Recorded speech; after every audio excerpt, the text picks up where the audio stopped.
जो स्टोरीज होती हैं वह सुनाई जाती हैं। उनकी सफलता और असफलता की भी कहानियां सुनाई जाती हैं। मैं यह मानता हूं दूसरों की कहानियां तो सुनना अच्छा है, उनसे सीखना भी ये आवश्यक है, लेकिन सबसे महत्वपूर्ण यह है कि हम खुद की कहानी लिखें। आपकी परिस्थितियां, आपके संघर्ष और आपके सपने, ये सभी आपसे अलग बनाते हैं।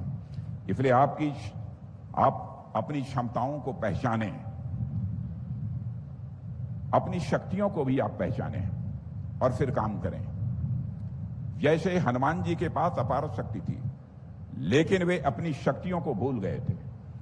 तब जामवंत जी ने उन्हें शक्ति का स्मरण कराया था और फिर हनुमान जी एक छलांग में समुद्र लांघ गए थे और फिर हनुमान जी एक छलांग में वह समुद्र लांघ गए थे। जैसे हनुमान जी को उनको उनकी शक्ति की याद दिलानी पड़ी थी, वैसे ही हमें भी खुद को याद दिलाना होगा कि हम क्या कर सकते हैं।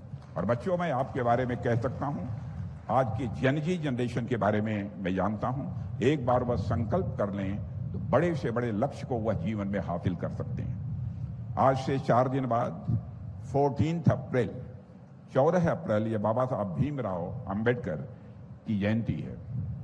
बाबा साहब को बचपन में बहुत सारे डिस्क्रिमिनेशंस, भेदभावों का सामना करना पड़ा था। उनके साथ इनजस्टिस हुई, अन्याय हुआ, लेकिन स्कूल में एक कॉमन नल से पानी तक भी उन्हें नहीं पीने दिया जाता था। उनके जीवन में हर कदम पर बहुत सारी बाधाएं भी आईं, लेकिन उन्होंने जिंदगी में कभी हार नहीं मानी और उन्होंने शिक्षा व संघर्ष के दम पर आप देख रहे हैं इतिहास बदलने का काम बाबा साहब भीमराव अंबेडकर ने किया।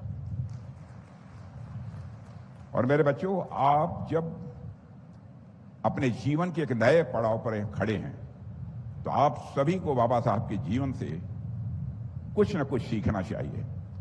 आपको भी अनेक मुश्किलों का सामना करना पड़ सकता है, लेकिन हार मानना यह विकल्प किसी भी सूरत में नहीं हो सकता है। बस हिम्मत के साथ आपको आगे बढ़ते जाना है। मेरे प्रिय छात्रों, एक बहुत ही इंस्पायरिंग, बहुत ही प्रेरणादायक एक पुस्तक है द एल्केमिस्ट, जिसे आप में से कई लोगों ने पढ़ा होगा। और इस पुस्तक में एक बेहद सुंदर कहानी आती है।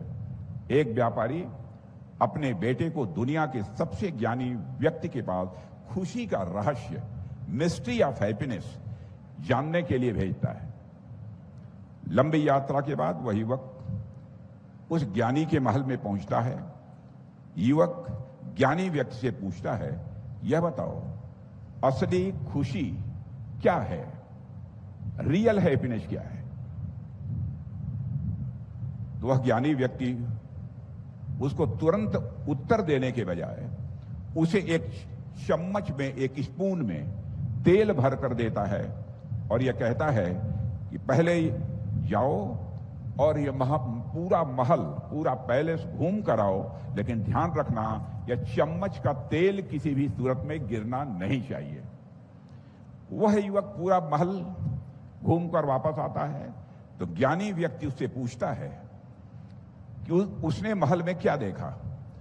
तब उस युवक को एहसास होता है, उसका ध्यान केवल इस बात पर था कि हमारे चम्मच से तेल न गिर जाए। उसने महल की सुंदरता देखी ही नहीं।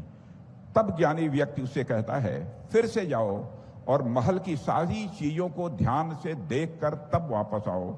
और इस बार वह युवक महल की अद्भुत कलाकृतियां, बगीचे और हर एक सुंदर चीज को ध्यान से देखता है, लेकिन जब लौट कर आता है तो चम्मच से तेल पूरी तरह से गिर चुका होता है। तब ज्ञानी व्यक्ति मुस्कुराकर कहता है, खुशी का असली रहस्य यही है कि आप दुनिया की सभी सुंदरताओं को देखें, अपने सपनों का पीछा भी करें, जीवन का आनंद भी लें, लेकिन साथ ही अपने कर्तव्यों और जिम्मेदारियों को कभी भी न भूलें। यही संतुलन सच्ची खुशी, यही संतुलन सच्ची खुशी और सफलता की सबसे बड़ी कुंजी है। मेरे साथियों, इस कहानी में आपके एम्बिशंस, आपके ड्रीम्स, आपकी अपॉर्चुनिटीज महल की खूबसूरती की तरह है और चम्मच में तेल आपकी रिस्पॉन्सिबिलिटीज, वैल्यूज और रिलेशनशिप्स हैं। जीवन में आगे बढ़ते समय आपको दोनों के बीच बैलेंस बनाकर चलना होगा और यह बैलेंस किसी भी सूरत में टूटने न पाए, इसके प्रति सदैव आपको सजग भी रहना होगा और यही संतुलन आपकी सफलता और खुशी तय करेगा, ऐसा मेरा मानना है। प्रिय छात्रों, कभी कभी हमें यह भी लगता है कि सफलता का मतलब सिर्फ अपने लिए कुछ हासिल करना है, अपना नाम बनाना, शोहरत हासिल करना, पैसा कमाना। लेकिन जीवन की सार्थकता और असली महानता दूसरों के लिए कुछ करने में होती है। केवल अपने लिए करने में कभी भी जीवन महान नहीं माना जा सकता है। इसलिए हम सबको बराबर इस संबंध में भी कासत रहना चाहिए। जीवन में बड़ा काम करने के लिए बड़े मन का होना जरूरी है। छोटे मन का व्यक्ति कोई बड़ा काम नहीं कर सकता है। यह बात भी हमारे ध्यान में रहनी चाहिए।